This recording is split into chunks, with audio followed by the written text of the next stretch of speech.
রহমানির রহিম। আমরা আজ এই সর্বদলীয় প্রতিরোধ সমাবেশ থেকে মহান সৃষ্টিকর্তার নামে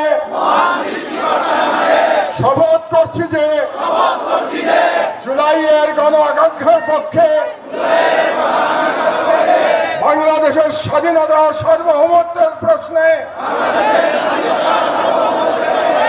আমরা সকল দলমত নির্বিশেষে ঐক্যবদ্ধ থাকব। দেশের গণতন্ত্র, মানুষের অধিকার ও জাতীয় স্বার্থের বিরুদ্ধে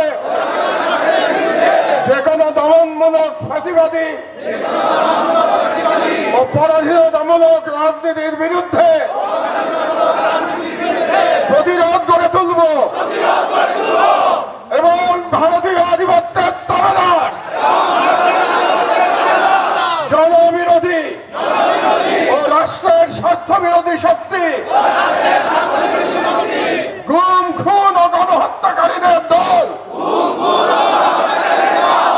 ভারতের মদস্পুষ্ট আওয়ামী লীগ,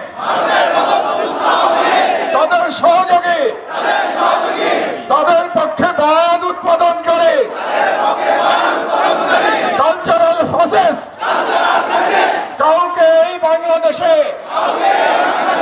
অপরাজনীতি করতে দেব না এবং তাদেরকে রাজনীতিতে প্রাসঙ্গিক করতে আমরা কখনই সহযোগিতা করব না। আইনের শাসন, জনতার ক্ষমতা এবং একটি স্বাধীন সার্বভৌম